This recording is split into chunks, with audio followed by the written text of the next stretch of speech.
Oxford University, my life is extremely comfortable, or at least it was. Till one mild summer's day when I was thinking about the English obsession with weather. I had an idea for a book. We complain ceaselessly about our temperate climate, but what must it be like to live with real extremes? What was life like in the hottest, coldest, wettest and driest inhabited places on Earth? I put this question to my publisher, and to my horror, she said go and find out.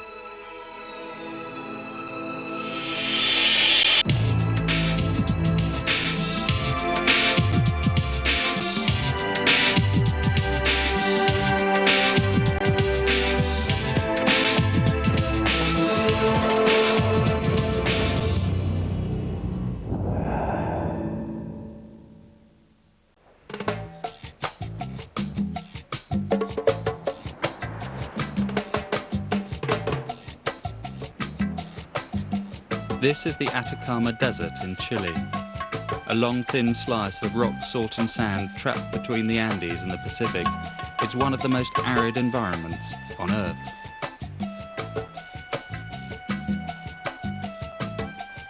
What I found incredible was that man, consisting of 65% water, had been living in this area for thousands of years, and yet it's been desert for millions of years.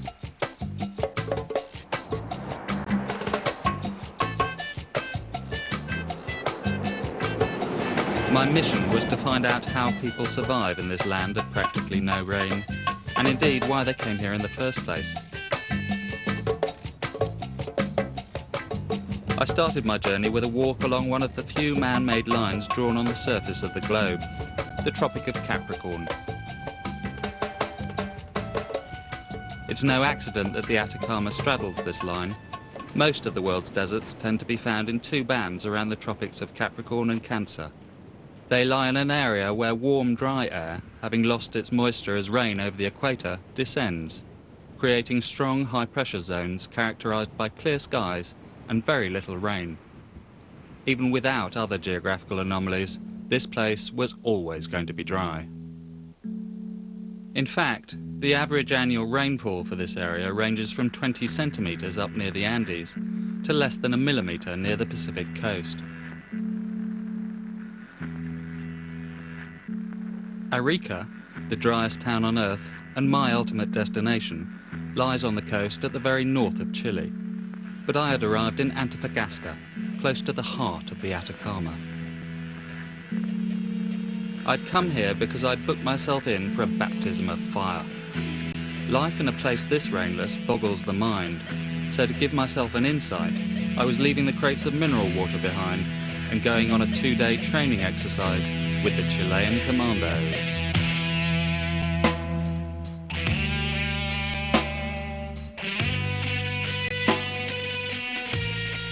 It's said that in the 19th century, the Chilean army won a famous victory over the Peruvians by crossing the Atacama, surviving only on the dew that had collected on the weapons and shovels they left out overnight.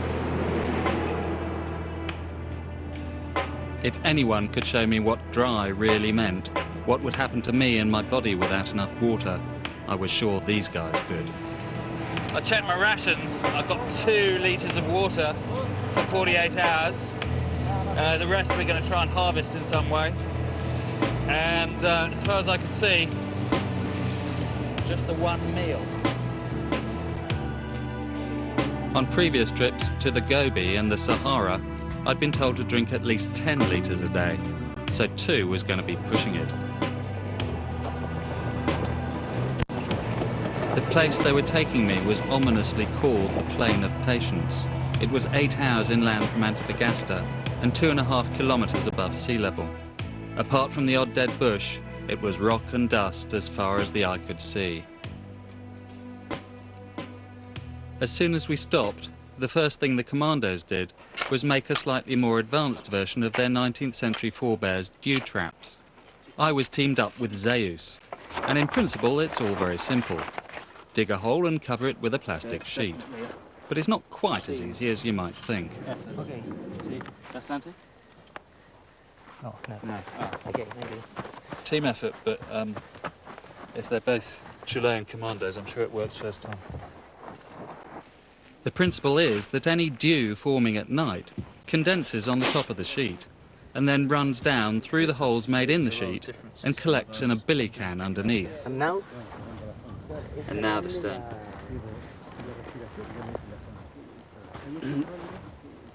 We left the dew collectors to do their thing and headed out away from the vehicles to find a place to camp. Quite why we couldn't camp by the dew pits, I didn't understand. So first rest, and I think we may be stopping here until nightfall. It's very loose sediment, quite easy to dig a hole in which to have a bit of a kip. It's 12 hours now since anything passed my lips, like food or water. Well, I was going to say you're not allowed to drink any water. Of course I could. I could guzzle a whole bloody lot, but I've only got a litre. So I'm conserving resources. So far so good, I suppose. Or at least so far so okay. The commandos like to blend into the desert, so they don't sleep in tents, but in two-man pits covered by a tarpaulin. But the lack of food and the thin air had tired me out so much that even the prospect of sleeping with Zeus seemed attractive. Oh, we're just putting this in? But sadly, it wasn't bedtime. All we were doing was stowing our bedrolls.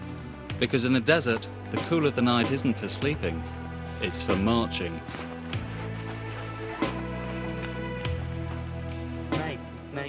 Nine kilometres. Kilometers. So we've been 9 kilometres. It's a very short march. It's a very short march. For these guys. But not for me. My pack was appallingly heavy, and 16 hours without food made me even more thirsty. I was rapidly getting through my rations. Time about all in, it's about midnight. To add to the list of things that are aching, I can give you my tongue, which is very odd feeling. No doubt related to the fact that not a lot of water's passed over it recently. And not really very sure how much more of this I can cope with. I'd signed up for the 48-hour exercise, but after 18, I'd felt I'd learnt enough about life without water. Whistle. Get up, you're lazy. I'd had an awful night, and was hoping the commandos were feeling as rough as I was. Dormir bien? Excelente. Excellent. Good. Qué bueno. Dormir bien? ¿Dormiste bien? Excelente. Excelente también. Dormir bien? Bien, bien, excelente. Ah, tres excelentes. Mucho calor. These guys were seriously tough. Since yesterday morning, we'd had nothing to eat and a pitiful 3 hours sleep. I only had 250 mils of water left, so was relieved when at the crack of dawn we headed back to the dew pits for what the commandos called breakfast. But actually, it's a fair amount, You can feel the taste. The dew collectors had produced just a couple of mouthfuls, but with my body screaming out for more, every little counted. It's warm. It tastes very foul, but it's water. I was keenly aware of the fact that I was losing a lot of moisture. You do in deserts because they're hot and they're dry, and you need to drink a lot to replace it. But on 1 litre a day, you're fighting a losing battle. You can survive for 2, maybe 3 days, but no more. I'd read that if times got desperate in the desert, you could always recycle your urine. The sun heats the pit until the water in the urine evaporates. Then, unable to escape, it condenses on the underside of the plastic sheet and dribbles down into the billy can. My experiment was going to have to work, because the 100 mils I had left wasn't going to be enough after 20 kilometres in the heat of the sun.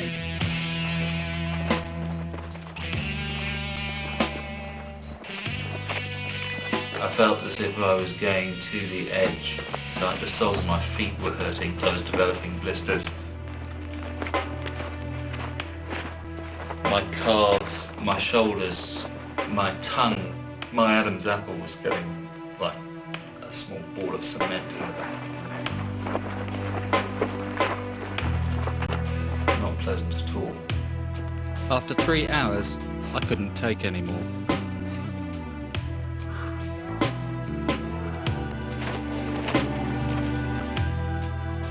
I'm a mid-latitude boy. I think this is probably as dry as I can get. I'd come to my senses. I was a geographer and a travel writer, not a commando. After 36 hours, 30-odd kilometres, 1 meal and just 2 litres of water, I was gagging for my own urine. Doesn't look like urine. Doesn't smell like urine. And my God, doesn't taste like urine. It's very good, actually. Free water. My baptism was over, and I had not enjoyed it. But at least I was beginning to understand what dry really means. Before I came out here, I worked out how much water I used back home in Oxford.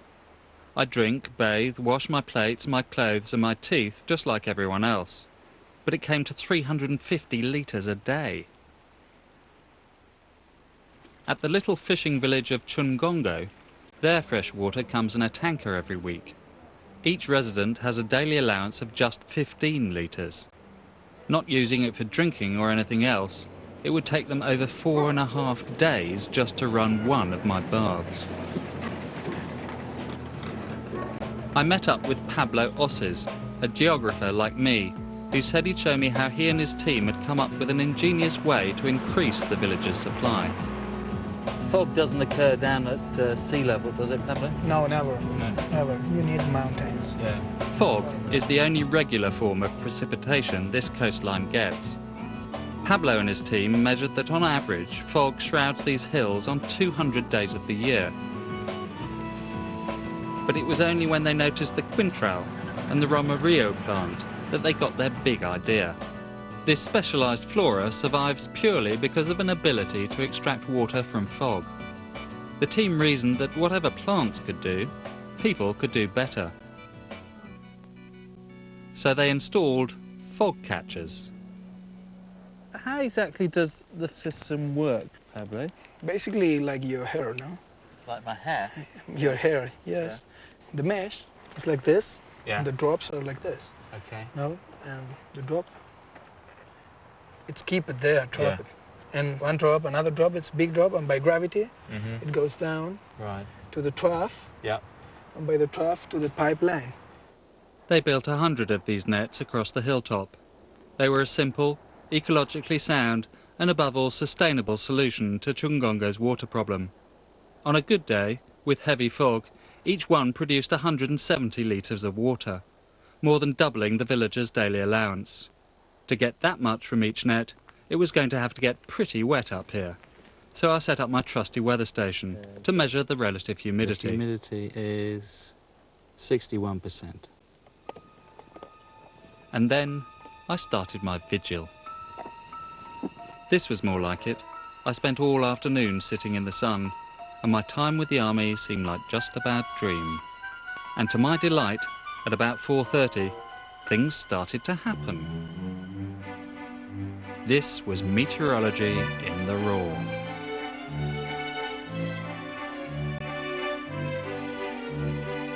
Moist ocean air was being forced up the hills, and as it rose, it cooled.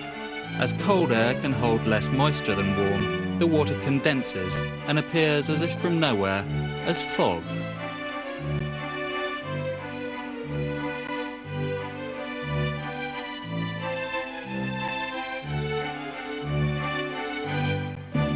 Well, it's a long way. By the time I went back at 11 o'clock that night, it was a real pea souper. Hand of the Baskervilles comes to the Atacama coast. Wow. 92, 93, 92%. 92% is pretty wet, but it hardly ever actually rains up here. That's the beauty of the fog catchers. They get water out of the sky without it having to rain. Yes. Lots of little sparkly droplets, just like diamonds. And then a big one. The nets were indeed producing water from fog, But even as I watched it happening, it all seemed like too much hard work. Why come here to live in the first place? This coast has been settled, according to archaeologists, for the last 10,000 years.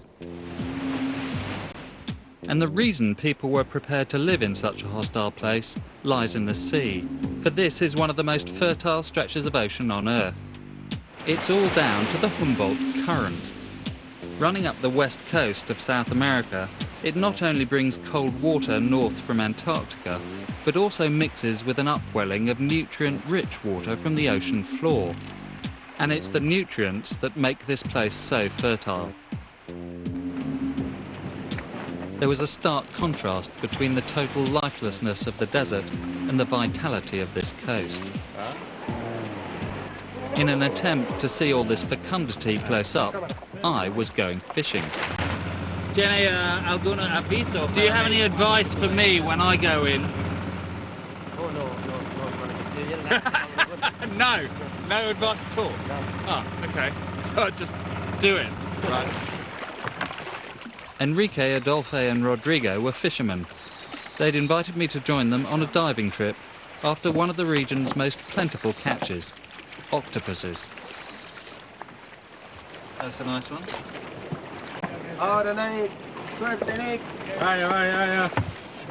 Enrique was using compressed air, but Adolfo wanted me to do it the hard way, with just lung power. The idea was to free dive, armed only with a stick with a hook on the end. Adolfo went down first, and he made it look quite straightforward.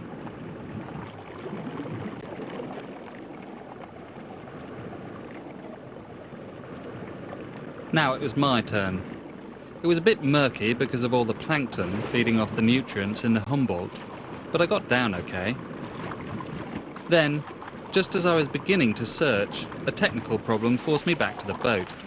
My mast was letting in water.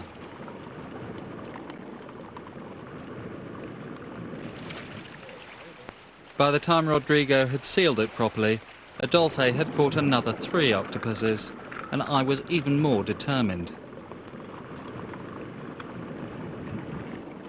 But no matter how hard I tried, in water just 12 feet deep, I couldn't hold my breath for long enough.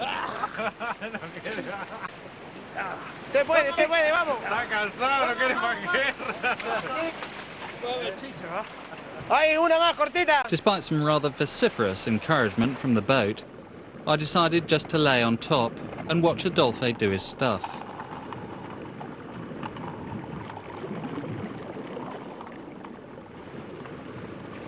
By the time he'd had enough, I was done in. And out of our combined catch of 15 octopuses, I'd caught none. Very exhausting, your profession, sir.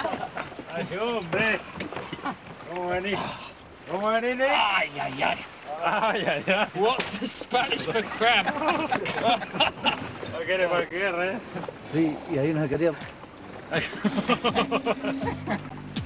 Without an unfit writer on board, the guys said they normally caught at least 50 in a day, more than a good living.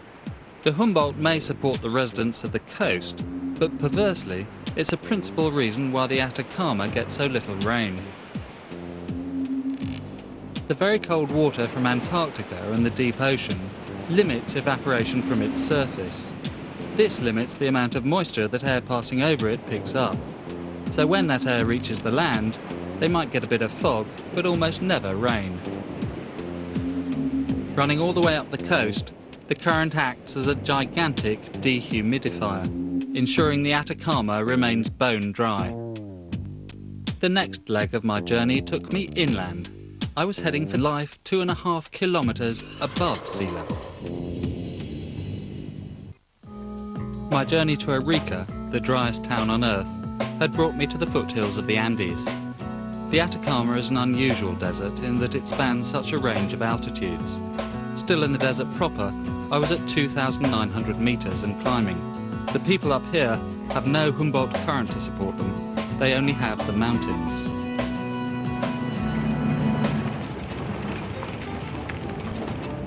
My driver, Sahel, and I continued heading north and climbing.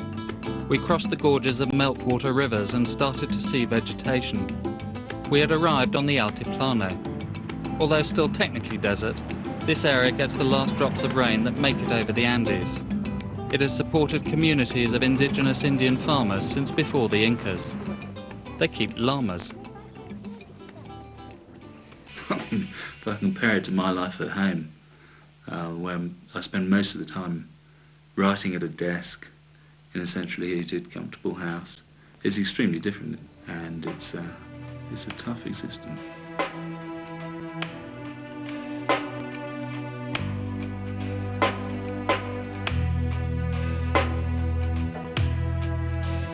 Although the Indian tribes have eked out a living up here at 3,600 metres for generations, it's just too dry for the majority of Chileans. The only thing that brings them is what lies beneath this desiccated earth. That is some hole in the ground. The mountain's full of copper, so let's remove the mountain. This is Collahuasi copper mine. It's estimated to have 3,000 million tonnes of reserves, which buys you all the pipelines and wells you need. But at 4,500 metres above sea level, it's higher than any peak in the Rockies, and the lack of oxygen is a big problem. So when I arrived at the accommodation complex, I was amazed to see some of the miners playing a game of five-a-side football. I wanted to see how long I would last up here, so I offered my services as a sub. I started up front, but in the early stages of the game, the supply from midfield was woeful. As I was once something of the playmaker, I couldn't resist dropping back to get the ball. Only then did their silky skills come flowing back. Things went well for a few minutes, but it was a stunning run down the left wing that pretty much finished me off. The altitude had got the better of me. The lack of oxygen in my blood meant my muscles and brain were not getting what they needed. And within 10 minutes of joining the game, my head was pounding and my lungs were on fire.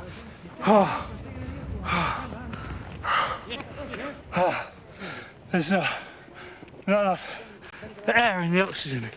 That's the trouble.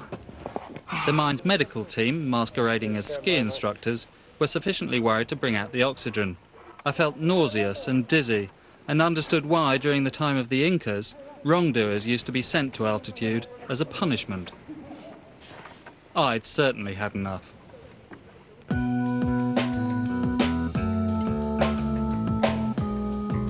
I couldn't hack it up here. No water and no oxygen. It was time to move on.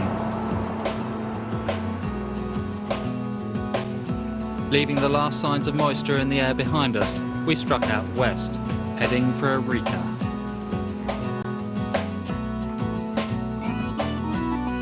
We descended into the real desert, the heart of the Atacama.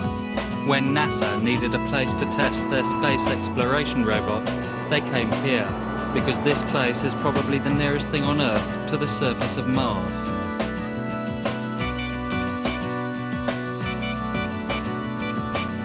And it's been like this for thousands of years.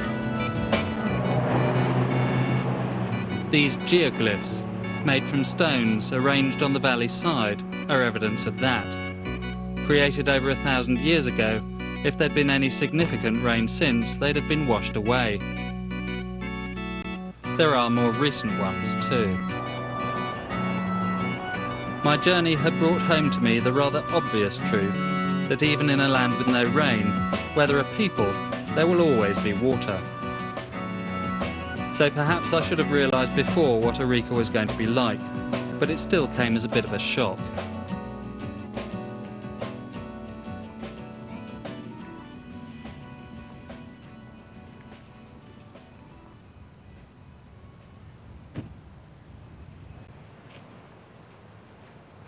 It was much bigger and much greener than the driest town on Earth had any right to be. So, here we are.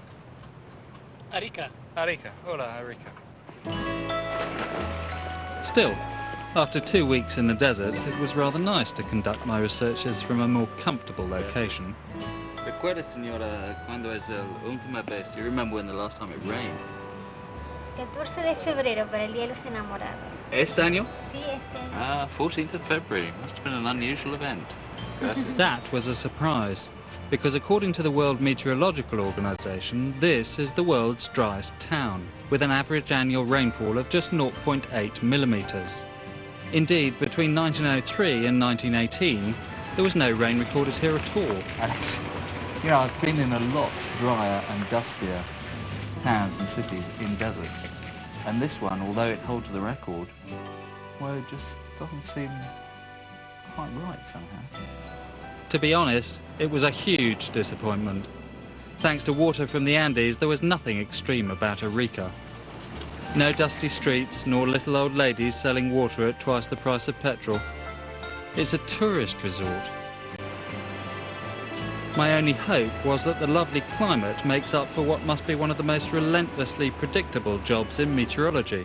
Aldo Espinolda checks Arica's rain gauge every 6 hours. ¿Cuándo es la última vez? So when was the last time you actually found something inside this rain gauge? Normalmente cada 6 horas, porque tenemos que limpiarlo, producto de las fecas de las aves que se posan ahí arriba. Okay, he freaked me then for a minute because he said he usually finds something every 6 hours inside this thing, but it's not water, it's bird shit. And when was the last time you actually found some water in there?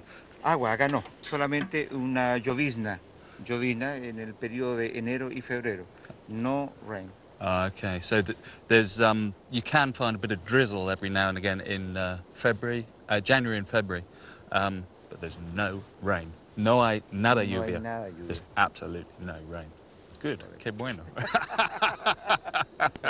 Phew. But I had a niggling doubt about the least utilised rain gauge in the world. The waitress at my hotel said it rained in February. Was she talking about drizzle, or was there a larger problem? This is the official Arica rain gauge, but it's at the airport, outside the town. Is there any rain in Arica, the ciudad? Por lo menos durante este año sí, cayó agua. Cayó agua okay. Y lamentablemente produjo mucho daño. Mucho daño, sí. So, as I say, we're about 15 k's from the actual city here, because we're out at the airport. I was just wondering if there is ever any rain in the city itself, and he says, yes, there is. So, is it the driest place on Earth? Because this Met station is out here, the city's over there. Entonces, Arica es la ciudad más seca en Chile, en el mundo? No necesariamente. El sector más seco que tenemos en Chile es hacia el interior de Antofagasta.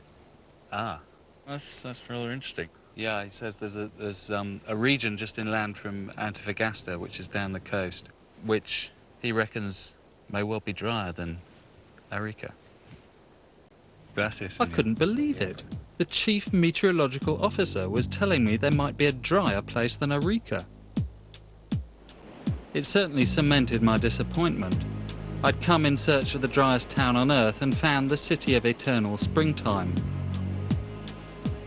It may have been proof that with technology you can tame any environment, but it wasn't exactly a tough life. However, the next day, at Arica's Azapa Museum, I got an insight into life here before technology. Professor Calajero Santoro is an archaeologist. He works with the oldest mummies in the world. I will show you the details of how is the preservation of these bodies. Go. The skin is like leather, isn't it? The skin is, yeah. It's because there is no rain, the soil is very salty. Salt helps the preservation. Salt helps the preservation, yeah. These are the remains of the Chinchorro people, ancestors of the Incas. They began mummifying their dead sometime around the beginning of the 5th century BC, and the treatment didn't just apply to adults. Baby. Wow. You can see the skin is very still like it was dead a few days ago, a few years ago. And yet, how old is this? It's 2,500 years old. Really? It's odd, but it looks like a sort of a dried fruit. The baby was extraordinary, but the final body Kalahari showed me was the most horrific. A full set of teeth. Yeah, this is better preserved than the other one over there. And toenails? Yeah. And the fact that it's so beautifully preserved is all down to the aridity of Yeah. the Atacama. It is amazing, you know, because in few months you can get the body deshydrated and mummified. And it faint has, smell. It has a smell, and it is because as soon as you take out of the ground, immediately you accelerate the process of decomposition. Yes. Because there is a process of decomposition anyway. But it's very slow. But very, very slow. Dating from before the geoglyphs, these mummies were proof that this area had been dry for at least 5,000 years. Buried with no protection other than a thin coating of mud and a textile covering, any rain and they would have decomposed. Before I left, I couldn't resist asking Kalahari whether he thought there was somewhere drier than Arica. People have intimated to me that there may be other places that are more dry still than Arica. Yeah. Do you have any views on that? Yeah, my impression is that when you move from outside of the coast, and if you move a little bit south of Arica, around the Antofagasta area, I think you will find the driest places. Drier still? Yeah, drier still than Arica? Yeah, because there will be almost no humidity in the air, will be almost no rain at all during the year, and it will be very hot. Yeah. That sealed it. 2 people had now told me this wasn't the driest town on Earth. A little light went on in my head. Perhaps I, Nick Middleton, mid-latitude geographer, might just be the man to discover the true driest town. I'd been to the driest town on Earth, only to be told that it wasn't. And in search of somewhere that was, I was heading south to Antofagasta, close to where I had started my journey. But Professor Santoro had told me that, as I headed south, I'd passed the site where his mummies had been found, and I couldn't resist taking a look for myself.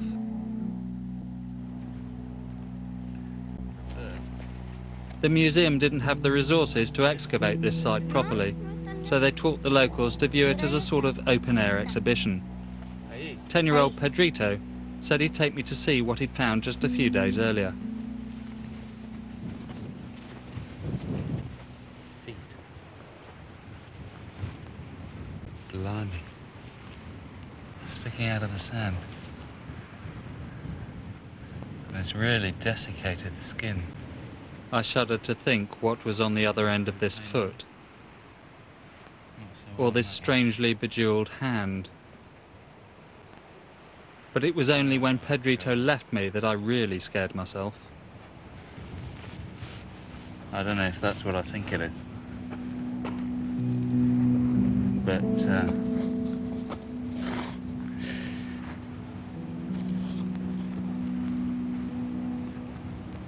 I haven't seen many coconut trees around here.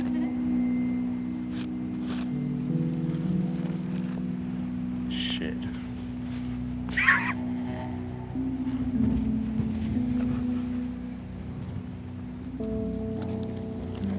Oh God, bloody hell.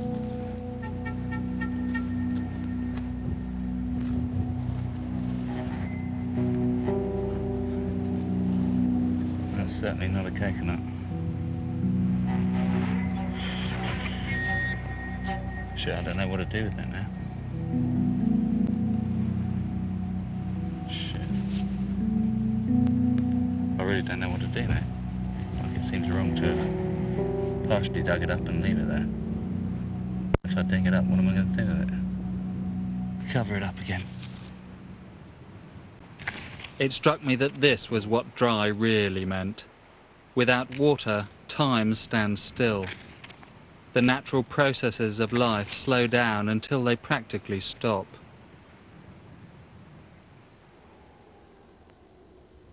I took this as a good omen. I'd found a mummified skull. Next discovery, the new driest town in the world. I was in the right general area, but what I needed were some rainfall records. My map showed a string of towns that looked promising along Route National 5. But I made the false assumption that a town on a map was a town full of people taking meteorological records. Not so in this part of the Atacama. Everywhere I went, the people had left, and the towns were slowly crumbling into the desert. It was only when I got to a place called Chacabuco that I found some life and got some answers. Buenos días, señor. Buenos días. Buenos días. Adelante. Hola, gracias, gracias. Buenos días. Buenos días. Señor, soy de Inglaterra y yo busco para... I'm looking for a town or a village here that might have meteorological records. ¿Hay unas cosas como este aquí? No, aquí nada. It was a relief just to find someone to talk to, but the man said that any records that had been kept here were burnt by the army many years ago. He told me he only stayed here to keep the history of the place alive. This is a monument to 2 pages of Chile's history. It was built as a saltpeter mine, and saltpeter fueled the economy in the early part of the 20th century. And then they were going to turn it into a museum, but General Pinochet had other ideas in the 70s and decided he could use it as a handy place to stick political prisoners. And this is where they lived. Teachers, lawyers, journalists, stuck here for 4 years in the middle of the desert.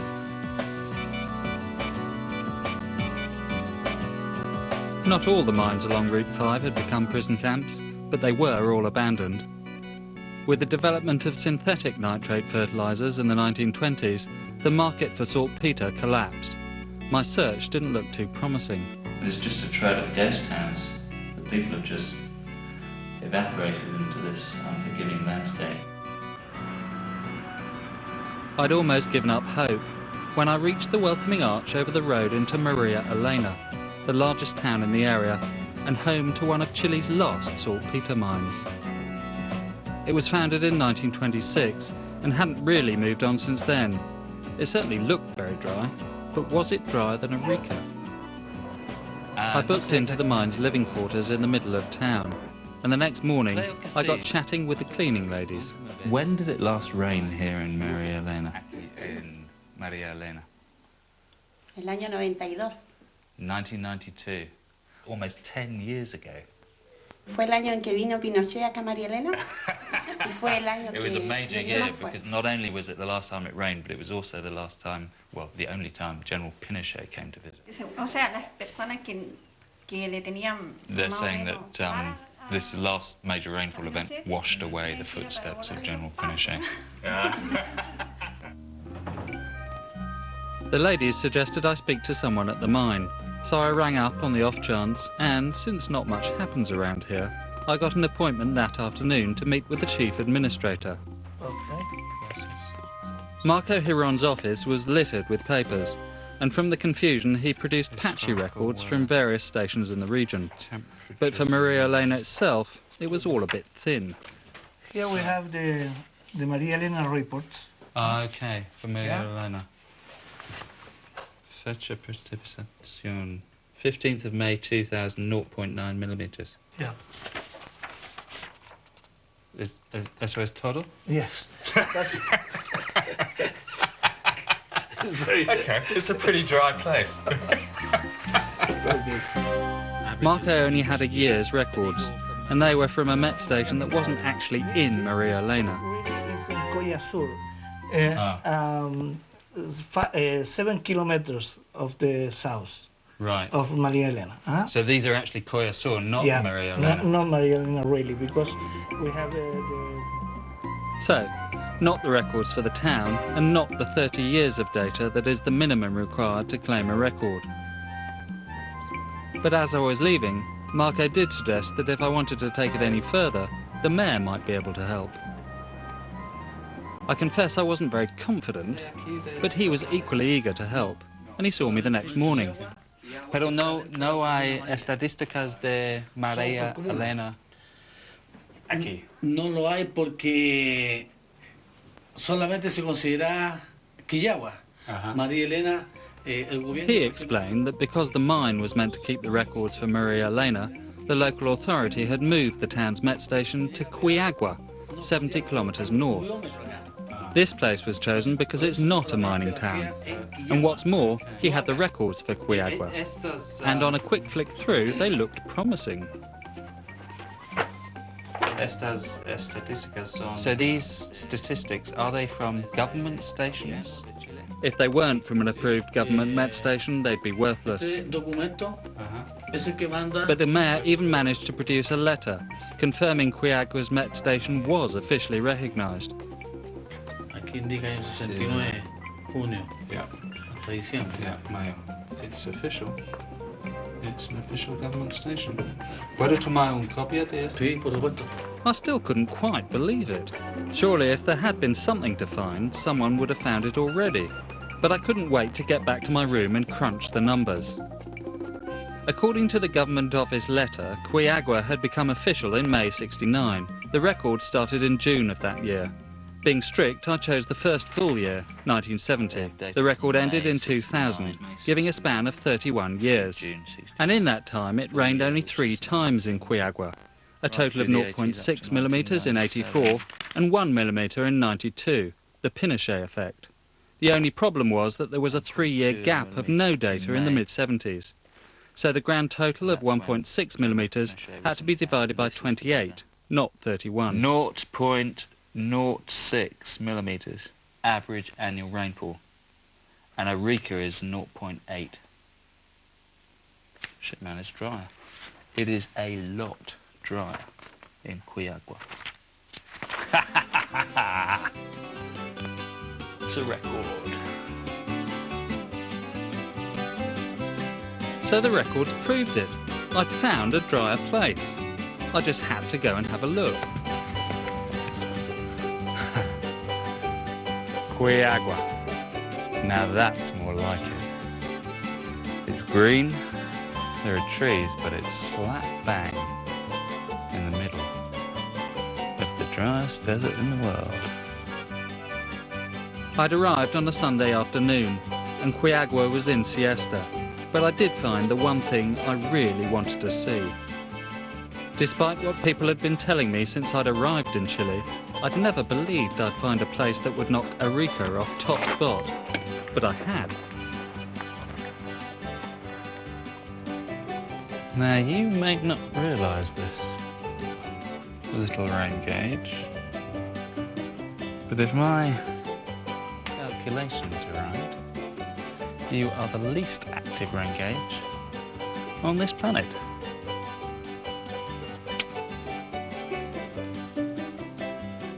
And the residents of the new driest town on Earth seemed rather pleased too.